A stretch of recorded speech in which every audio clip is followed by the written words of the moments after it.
YouTube, what is up? This is Mitchell Makes Vids. Welcome to another stack video. It's August 25th. Market's about to close in 15 minutes. And we're going to be talking about, this is a long one, Taiwan Semiconductor Manufacturing Company Limited, or ticker TSM. Okay, so here we go. So cutting edge chips, global dominance, and AI fueling demand. TSMC, ticker TSM, is the semiconductor powerhouse to watch. Let's unpack why it's firing on all cylinders. So in Q2 2025, TSMC reported outstanding results. Revenue at 30.07 billion US dollars, up 44% year over year.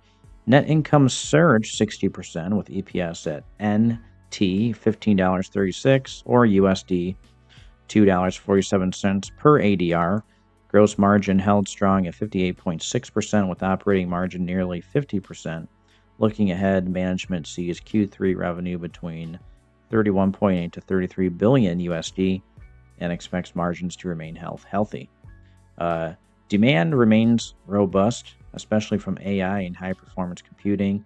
TSMC is ramping up capacity globally, including a $165 billion investment in U.S. fabs, building 6 Arizona plants, and expanding in Japan and Germany. Recent headlines also highlight NVIDIA's executive visit to TSMC as the chip maker ramps next-gen Rubinius architecture chips, and politics are clear. The U.S. won't demand equity in TSMC for CHIPS Act funding. It's not all smooth sailing.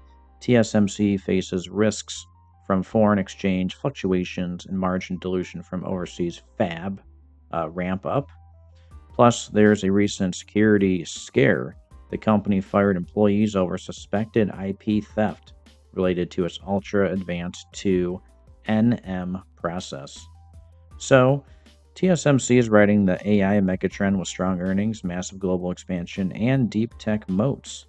But geopolitical and operational risks still remain real. Is TSM a core long-term holding or one to watch cautiously? Drop your take below. Guys, like, comment, subscribe, share. You know what to do. Do it all. Just make me #1, baby. I love all you guys. Hope to hear from you soon. I'll catch you in the next one.